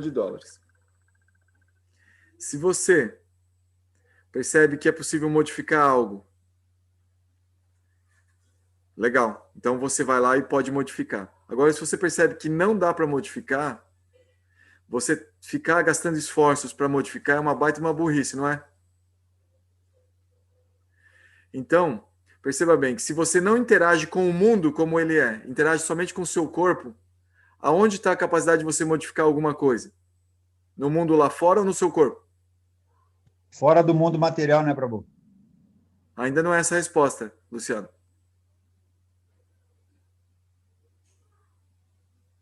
Vai lá. Eu acho que dá para ficar só nesse mundo interno seu. Do corpo, né? Só no corpo. Então, se você tenta fazer modificações no seu corpo, aí você está fazendo esforços naquilo que você realmente conseguiria, e olha lá, com alto grau de dificuldade, modificar. Porque o mundo lá fora, você não alcança o mundo lá fora mesmo. Essa é o segredo desse capítulo. Nós não alcançamos o mundo lá fora. Nós alcançamos o que o nosso corpo permite entender do mundo lá fora. Nós estamos presos no nosso corpo. Então, se eu quiser modificar algo para perceber o mundo lá fora de uma forma diferente, vamos dizer melhor, eu tenho que mudar a minha capacidade de percepção para alcançar essa visão mais ampla. E aí que eu disse assim, que se vale a pena ou não modificar, porque tem coisas no corpo que não vale a pena modificar. Dá tanto trabalho modificar aquilo, que mais vale a pena ter paciência com aquilo e esperar a hora de sair dessa prisão. Um exemplo, Gora. Isso?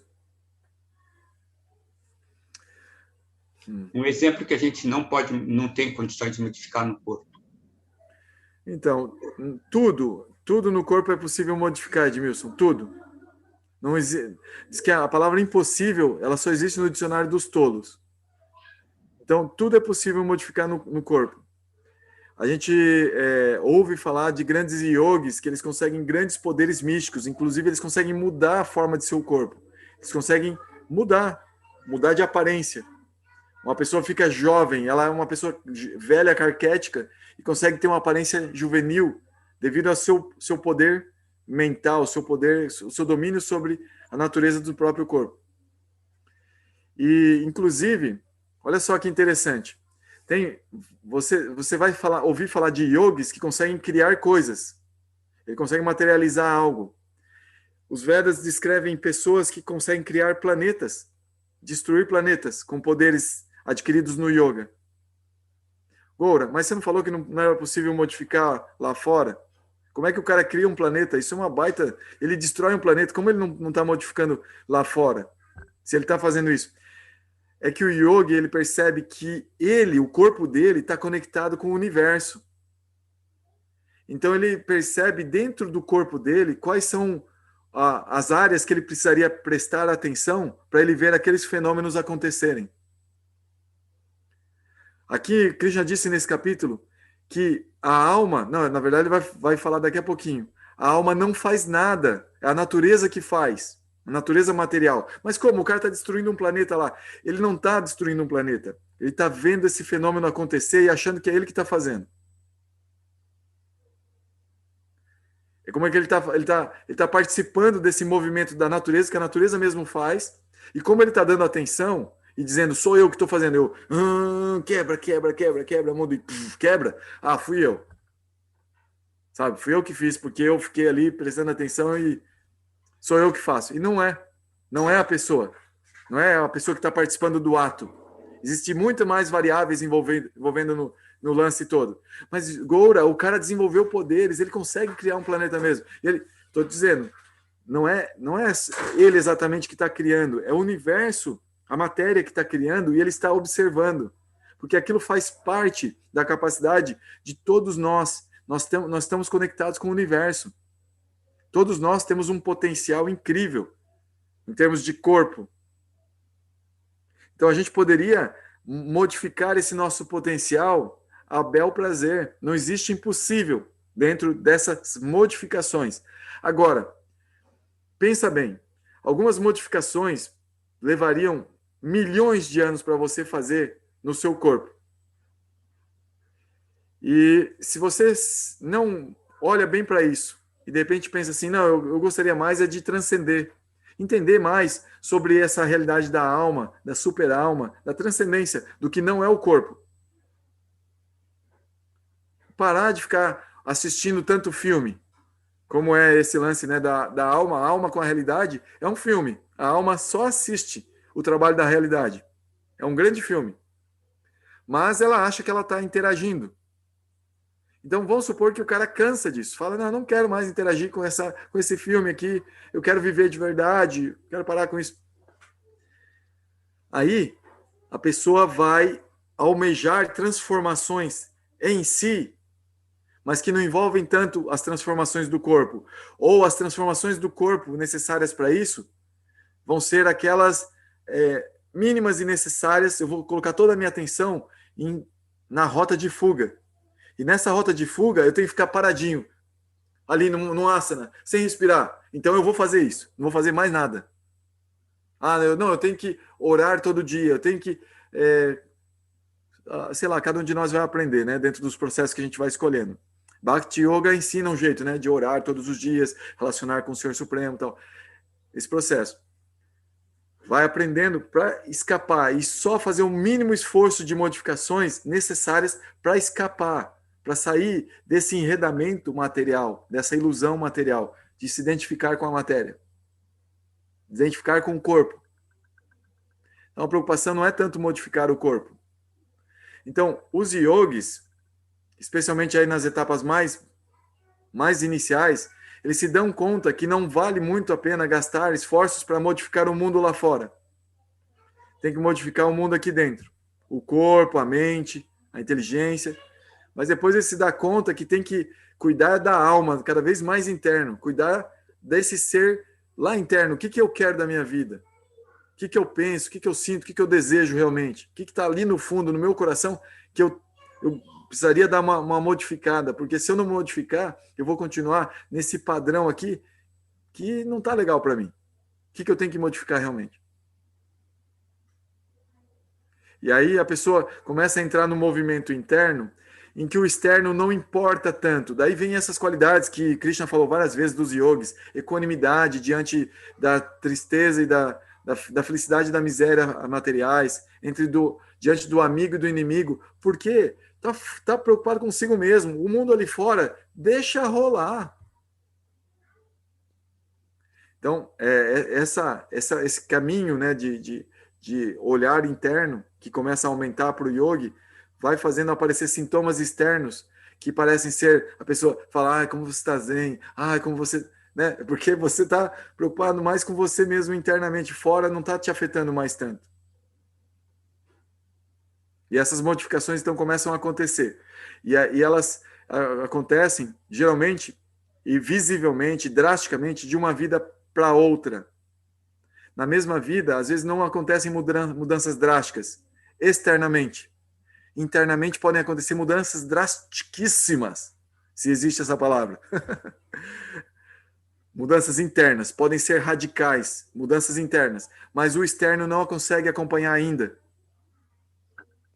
Então a gente precisa, às vezes, também ter essa noção. Poxa, eu mudei completamente meu jeito de ver a realidade. Meus apegos são completamente diferentes, eu me desapeguei de um monte de coisa. Mas, externamente, se você demonstrar isso, pode afetar muito o meio externo e trazer, inclusive, prejuízo para você.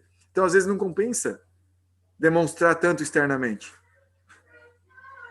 Aí você tolera esse meio externo com o qual você não já meio que se desligou, certo? Internamente você está desligado, mas externamente você ainda está conectado. Tolera essa conexão e segue em frente, esperando mudanças que vão ser radicais em outra vida, com um corpo, de repente, super melhorado, mais livre.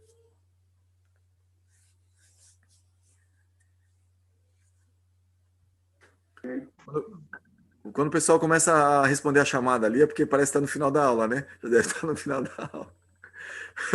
Deixa eu adiantar aqui. O pessoal começa a escrever a lista de chamada, né? Ó, eu fazia assim nas aulas, né? A gente estava a fim de sair fora da sala de aula, a gente já colocava a presença ali. Ó, para mim tá tranquilo, dá para ir. Não, eu tô brincando, assim, tô brincando. Só pegar no pé da galera. Eu fui estudante, eu fazia desse jeito aí que eu tô falando.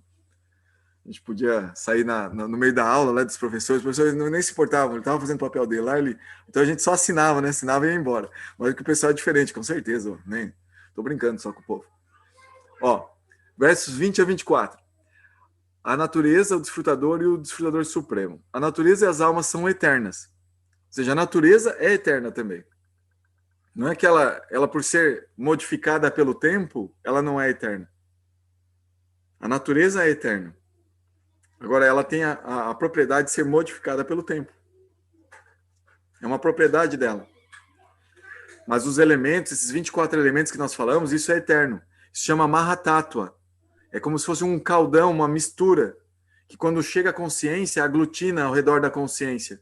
E aí passa a sofrer a ação do tempo. A natureza produz as causas e efeitos. É fundamental lembrar disso, galera. Isso aqui tem que ser com carimbinho na vida de todo mundo durante a semana. A natureza produz as causas e efeitos. A natureza que faz as causas e os efeitos. Não é você, não sou eu, não é o outro. É a natureza. Ah, mas isso aqui a pessoa está me falando um monte de coisa, de besteira e está me fazendo sofrer. Aí Krishna está falando ali, ó, o desfrutador é a alma. Por quê? A alma sofre e é feliz com as coisas. Então, nós, quando sofremos, nós somos a causa do sofrimento. Não é o outro, não é a natureza do outro que aparece para mim. Ah, aquela pessoa está fazendo uma cara super feia para mim. É a natureza que está fazendo a cara feia.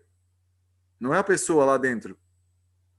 E como você aceita, a sua mente aceita aquela cara feia, faz parte do seu corpo.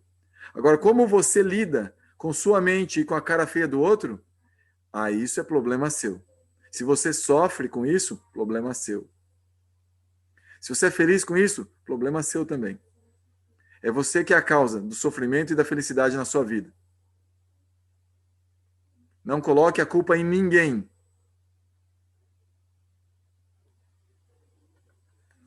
O desfrutador supremo coabita os corpos de todos os seres vivos, sendo o proprietário supremo, o supervisor e permissor.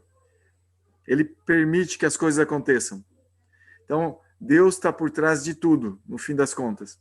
Quem conhece isso alcançará a liberação.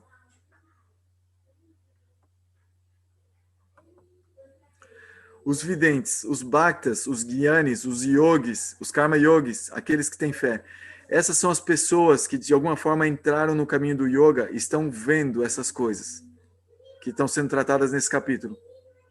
Estão vendo que não são o corpo. Estão vendo que são consciência. Eles começam a ver. Eles são tadvidi. Eles são videntes da verdade. Do que é a realidade mesmo. Então, existem vários tipos de videntes. Cada um com um grau de experiência, um grau de visão.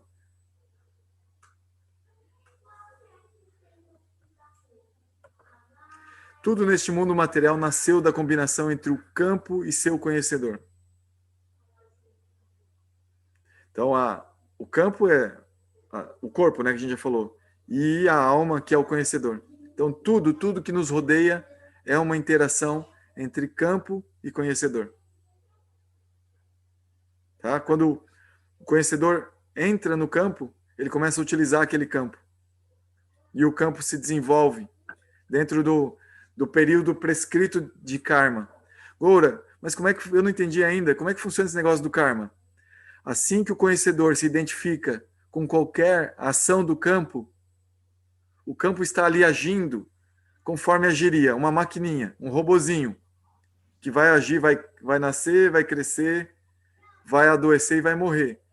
E aí o ser se identifica com qualquer partezinha do que faz esse campo, pronto, ele já ganhou a liberdade para receber os resultados dessa identificação dali para frente. Ele fica enredado com o efeito daquela causa que ele se identificou. Fica à vontade, Edmilson. Eu só fico intrigado até hoje, né? Como é que a alma, que é algo transcendente, né, acaba se identificando com o campo. Isso até hoje eu fico, na minha cabeça, fica assim, pô, se esse Jivatma, ou esta alma, né, é algo transcendente, como é que ela se gruda ou se identifica com o campo? Então, até hoje eu coço a cabeça. Então, Edmilson, segundo os Vedas, essa é uma característica da alma chamada tatasta. Tatasta significa marginal. Significa que a alma, dentro da sua concepção, dentro da totalidade da criação, ela nasceu com características de marginal entre a energia material e a energia transcendental, energia interna de Deus. A energia externa de Deus seria a energia material. A energia interna de Deus seria como que essa transcendência onde ele atua transcendentalmente e não é influenciado pelo tempo material. As formas não são influenciadas pelo tempo material. Então, a alma, ela nasce com tendências potenciais para interagir com um campo ou com outro campo. E nessa tendência potencial, ela pode escolher um dos campos. Ela tem meio que, é como que essa dualidade, essa capacidade dual, né, de se misturar com uma ou se misturar com a outra. A questão é que a matéria, ela, devido a ser de natureza inferior à da alma, ela não traz uma satisfação para a alma. Ela deixa sempre uma frustração de uma certa incompatibilidade com sua natureza. Ou seja, a alma ficaria satisfeita se encontrasse algo da mesma natureza dela ou superior a ela. Então, a energia superior, a energia interna de Deus, ela é superior. É da mesma natureza, ao mesmo tempo que é da mesma natureza, oferece possibilidades de interação superiores. E da mesma natureza é aquela ambição, às vezes a atração que a alma tem para voltar para esse ponto original de não identificação com nenhum lado, a fazer parte de onde ela nasceu, de onde ela saiu. Isso também é possível, né? Mas é como que aí ela nega essa individualidade que ela recebeu na interação com a matéria, que ela se percebeu como indivíduo. Então, quando ela nega isso, é possível ela voltar ali. Mas a descrição de que há uma energia interna, onde ela pode manter essa individualidade a mesma que ela usava aqui, ela pode manter indo em direção à energia interna de Deus. E só a questão é que ela para de se identificar com a energia material como um meio de obter aquilo que ela necessita, aquilo que ela quer para si mesma, em termos de satisfação. Ela vai buscando isso na energia interna de Deus. E aí a interação, como é com uma energia superior, acaba sendo satisfatória. Ela não volta mais. Uhum. Ok. Aí a visão dos videntes, né? Então, os últimos versos exatamente assim, a pessoa que desenvolveu o conhecimento, que ela tem um conhecimento experimental, um vijnana. Como que ela vê as coisas? Ela vê que a alma e a super-alma são eternas e estão juntas no corpo. a superalma está presente em todos os corpos. As atividades materiais são executadas pela própria matéria. O eu nada faz. A variedade de identidades materiais está como consequência dos diferentes desejos das entidades vivas. Então, nós, na medida que nós desejamos algo, nós ganhamos um corpo que nos permita realizar aqueles desejos. A alma é transcendental. A diferença e ausência de identificação da alma com a matéria. A alma ilumina o corpo. Essas pessoas alcançam a meta suprema. Boa noite, Neida. Fica à vontade, Edilson, por favor. Agora, existe uma expressão que as pessoas falam, o si mesmo, é a superalma ou é a alma? Você já ouviu essa expressão? Sim. Sim, Edmilson, eu assim, dentro da minha linha transcendentalista, quer dizer, o self, né? Você fala o self, né? O self. Em inglês fala self. O si mesmo. Tem o ego, né? Ou melhor, a alma, né? E o si mesmo. Eu em alguns livros a gente observa isso, e aí eu estou perguntando o que é um, o que é o outro. Então, essa confusão, ela se dá muito, Edmilson, nesse processo que a gente estudou no capítulo passado, que é o impersonalismo. O si mesmo é o Brahman, que é o tudo, que é o todo. Tá. Então, aí, quando se fala de si mesmo dentro dessa escola impersonalista, está falando de tudo, de todos. O self, o si mesmo, o eu, é o Brahman, é o Atma, que é o todo. Agora, quando você vai para a escola personalista, o si mesmo é o Atma. Deus é o outro, não é o si, é o outro. É ele. Paramatma é ele, não sou eu. Não é o self, não é o eu, é o outro. Aí tem o nós. Ele e eu juntos somos nós. Então, agora no impersonalismo, o eu é como se fosse uma coisa só, né? O eu somos nós. E no personalismo existe essa diferenciação. Ok.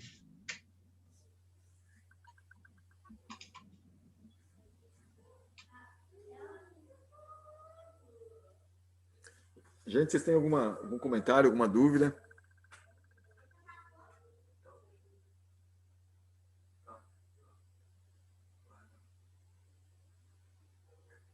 Capítulo 13.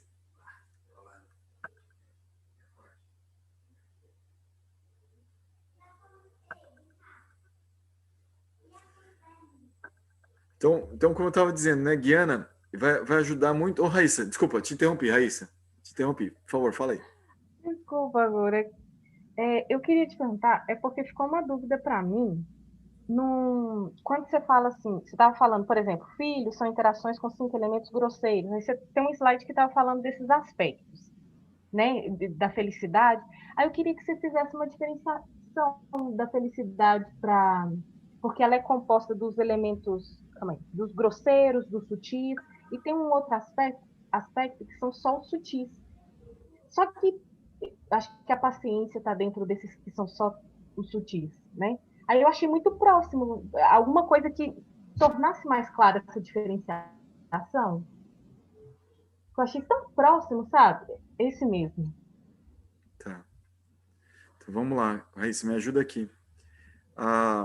Ali, você pegou a palavra felicidade ali na primeira parágrafo ali, né? Desejo, inveja, felicidade, miséria ou aflição são interação entre os 5 elementos grosseiros, os 3 sutis, os sentidos e o manifesto. Esse, né? Isso. Então vamos pegar uma sensação de felicidade. Fala qualquer sensação de felicidade aí. Vamos pegar uma. Uma sensação de felicidade? Difícil. Barriga cheia? Barriga cheia. Pronto, aí, ó. Barriga cheia. Barriga cheia de coisa gostosa ainda. Então, olha lá. Aí a gente pode ver que a barriga cheia, ela estufa, então a gente vê os 5 elementos grosseiros agindo mesmo, né? A gente vê ali que eles estão... a barriguinha cresceu, né? E tá lá. Então a gente vê os 5 elementos grosseiros agindo mesmo. Então tá contemplado. Aí tem os 3 sutis. 3 sutis, aí vamos ver o que tem de 3 sutis.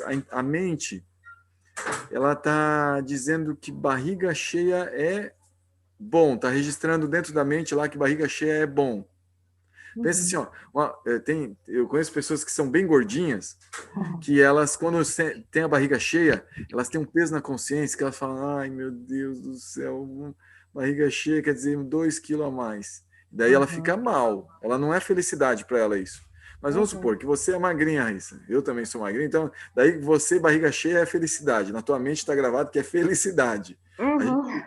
A gente em outras vidas foi muito magrelo, mais ainda, e aí agora ter barriga cheia é felicidade. Tá.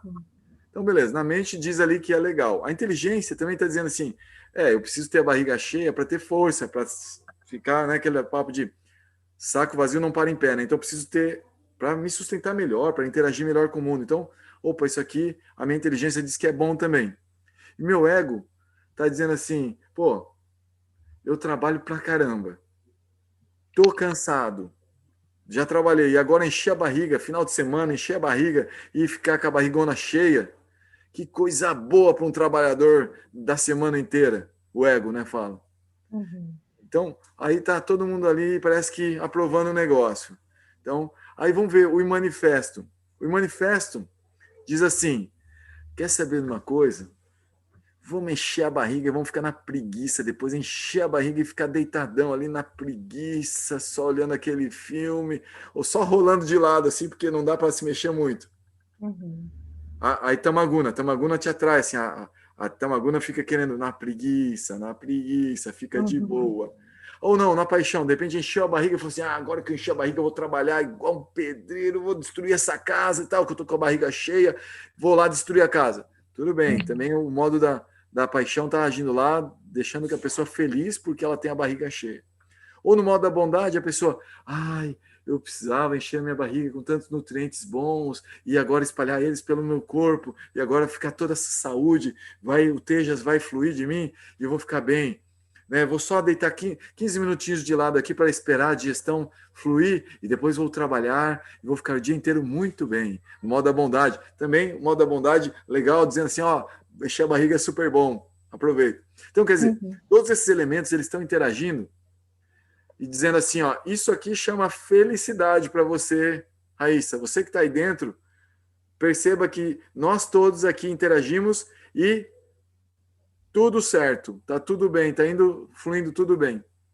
Então você, como se sente, o teu corpo dá sintomas como um todo, né, nesses 14 elementos, de que isso foi confortável, foi bom, foi prazeroso para você, você mesmo, você vai olhar para isso acontecendo no seu corpo e vai falar assim, nossa, olha só como o corpo ficou legal, tal, que felicidade. Aí você é feliz dentro da felicidade do corpo material. Entendi. Agora pensa, Raíssa, vamos pensar na pessoa que é gordinha e que encheu a barriga também. Tudo isso está fluindo legal, menos na mente dela, que a mente dela tem um registro, que se ela comesse muito ela ia engordar. Está registrado, é uma crença que está lá na mente dela. E aí, como ela tem isso, que ela ia engordar, ela não queria engordar, ela fica triste com isso. Por mais que os sintomas sejam prazerosos no corpo, vários elementos interagindo, mas a mente diz que não. E ela, por uma questão de consciência, ela até pode dizer assim, não tem nada a ver, eu vou ser feliz nesse momento, vou escolher ser feliz, olha só, minha barriga está cheia, está tudo certo, então estou bem, se ferre ganhar peso, ou nem vou ganhar peso, quem que controla isso? Eu vou ser feliz. Não, a pessoa escolhe sofrer lá dentro. O corpo está dando sintomas de felicidade, mas ela escolheu lá dentro sofrer. Entendi. Então, a felicidade e o sofrimento são questões da alma, só que o corpo ele vai demonstrar sintomas de felicidade e sintomas de miséria. Por exemplo, meu corpo ele dá sintomas de muita miséria no frio. Eu sou, segundo o Ayurveda, aqui tem alguns estudantes da Ayurveda, os vatas, eu sou vata, tem muito ar e espaço, então é muito difícil esquentar o corpo. Então, quando eles estão numa temperatura fria, as mãos ficam secas, ficam enregeladas, doem, às vezes chegam a machucar, ter rachaduras. Isso é uma característica dos corpos vata. E então a sensação de miséria com frio aumenta. Agora, se eu vou sofrer com isso, é escolha minha. O corpo está passando por uma sensação de miséria. Mas se eu vou sofrer com essa miséria, é escolha minha. Entendi. Sabe qual foi o principal ponto que me pegou? Foi justamente o fato de parecer, por exemplo, aflição.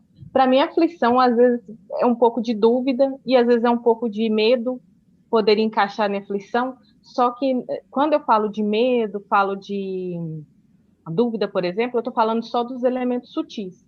E quando eu falo de aflição, por exemplo, eu estou falando dos grosseiros, dos sutis, dos sentidos, do manifesto, entendeu? Porque eu achei muito parecido os sentimentos.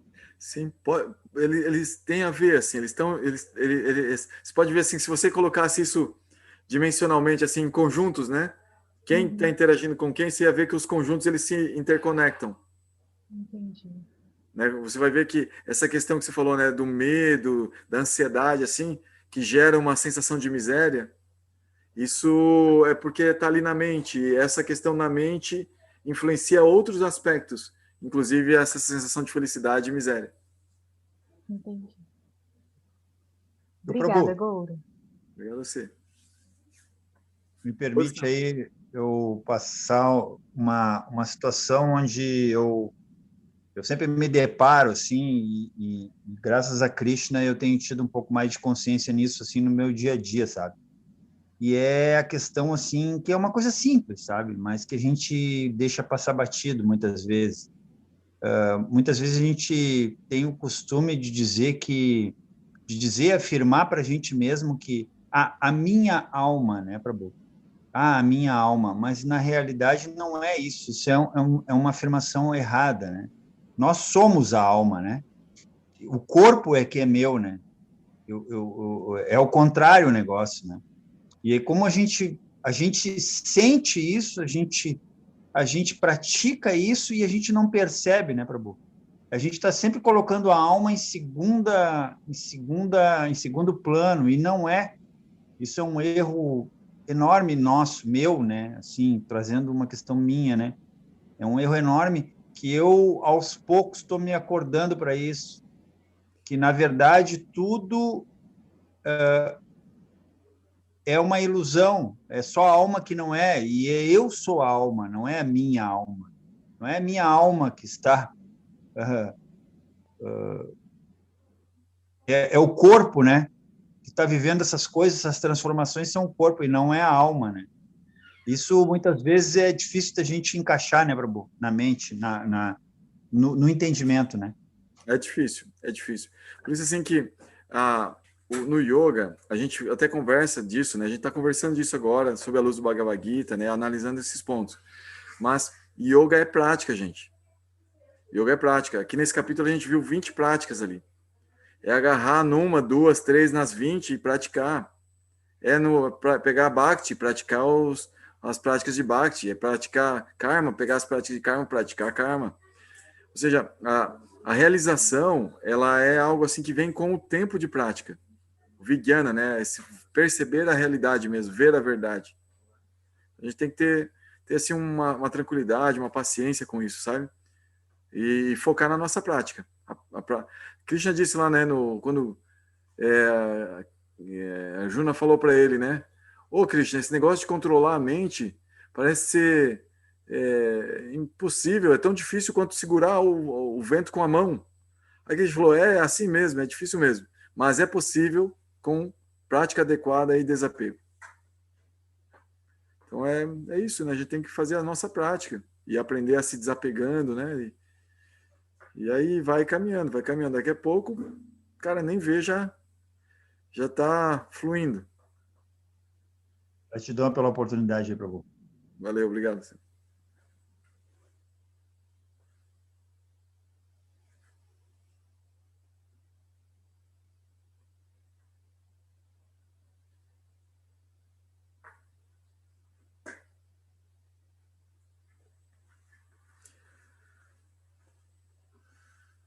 Meu povo, como é que estão aí de perguntas, de dúvida? Acabou já? Esse capítulo é intrigante, não é não? Guiana, né? Guiana é assim mesmo.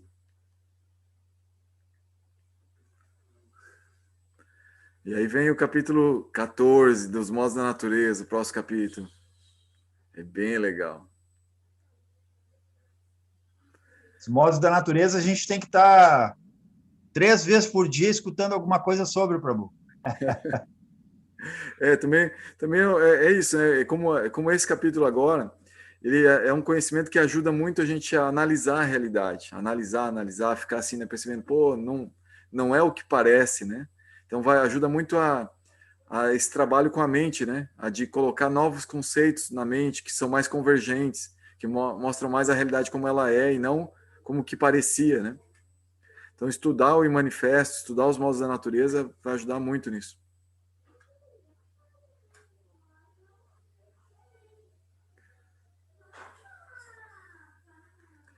Beleza, pessoal?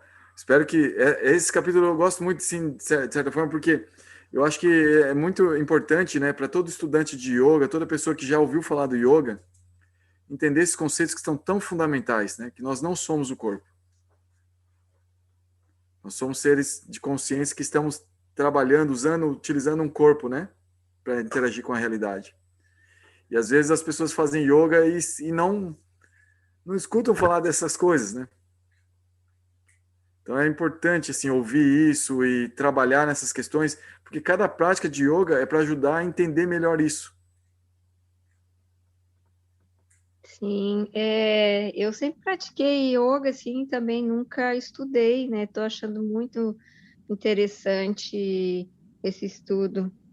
E ontem mesmo eu estava conversando com um amigo que está vindo do Equador e vai passar por aqui.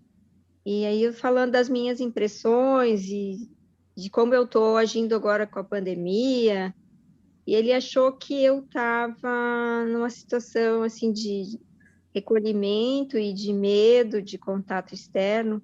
Eu disse que a pandemia está sendo uma grande oportunidade para estar em contato comigo mesma, de estar fazendo um estudo mais aprofundado e de estar aprimorando meu conhecimento. Inclusive, enfim, colocando em prática, né, os conhecimentos. E ele falou, eu assim, tenho vontade de dar um abraço, parece que tu estás assim, com medo, fugindo das pessoas. Eu disse, ao contrário, eu acho que antes, quando eu trabalhava muito, estava muito no mundo externo, eu acho que eu estava fugindo muito mais desse contato comigo do que agora. Agora eu estou numa situação que está me proporcionando estar muito mais em contato com o meu eu. E está sendo muito rico. Embora a pessoa olhe lá de fora e diz, meu Deus, ela só fica em casa, né? Coitadinha, tá sozinha lá. Eu estou muito bem acompanhada, assim, né? Comigo mesmo. É uma das práticas de conhecimento, né, Cristine? Nesse capítulo, o Krishna falou, né? A pessoa que se isola, né, que está buscando um lugar solitário, ela está fazendo uma prática de conhecimento.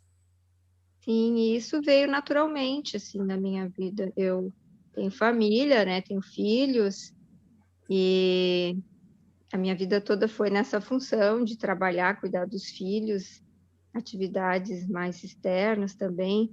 Sabe que a mãe acaba abdicando muito das suas coisas para poder estar atendendo os outros. E aos poucos isso foi mudando, e atualmente eu me vejo no momento da pandemia mais sozinha, né? Tipo assim, eu já me separei, a minha filha já casou, o meu filho fica comigo de 15 em 15 dias, e a outra parte fica com o pai. Então, eu tenho muito tempo para mim. E me aposentei também. Então, eu acredito que isso é um presente, assim, que eu recebi, né, do Grande Espírito e que eu estou podendo aproveitar. Gratidão. Demais, Cristina, legal. Você desenhou o paraíso para nós aí, Cristina. Vamos sonhar.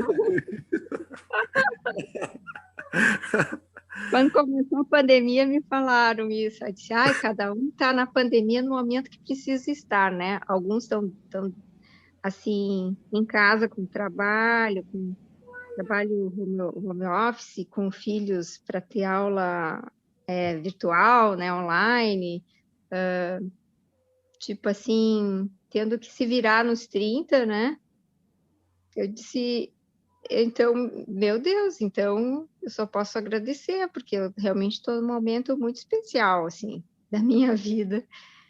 E poder me dedicar, né, ao estudo e a esse autoconhecimento e a busca maior, assim, da transcendência, espiritualidade. E é isso, eu acho que cada um está no momento que precisava estar para trabalhar essas coisas dentro desse campo externo e dentro desse corpo. E, enfim, eu agradeço a Neida, que já saiu, a minha amiga, que ela sempre me aponta uns caminhos bem interessantes assim para seguir. Eu gostei muito dela ter me apresentado você, Goura, e esse trabalho, assim, está sendo muito enriquecedor para mim. Acho que para todos nós. Verdade, Cristina, muito obrigado. Obrigado por participar. Hein? Obrigado a toda essa galera aí que tá conosco aí, que fazem acontecer. Muito obrigado. Pessoal, vocês gostariam de complementar, compartilhar algo também? Porque já está chegando no horário, assim, a nossa aula geralmente vai até às 9, já são mais, né? São 8h20, são 8h30 quase. Então eu agradeço muito a companhia de vocês e, né, espero não ter passado aí do tempo com vocês, assim, mas é que para mim estava sendo muito bom, muito prazeroso escutá-los, falar um pouquinho com vocês também, tá? Então uma boa noite aí, boa noite, Josias, boa noite para vocês aí, Curitiba, boa né? Noite aí, boa semana a todos aí. Boa noite. Gratidão, Prabhu. Boa noite, tudo de bom. Boa noite. Gratidão, Dandavati Pranams. Boa noite. Boa noite. Tchau, Luciano. Boa noite. Bom trabalho aí, Luciano. Se cuida, hein? Tchau. Tamo junto, Prabhu. Êxito aí, força.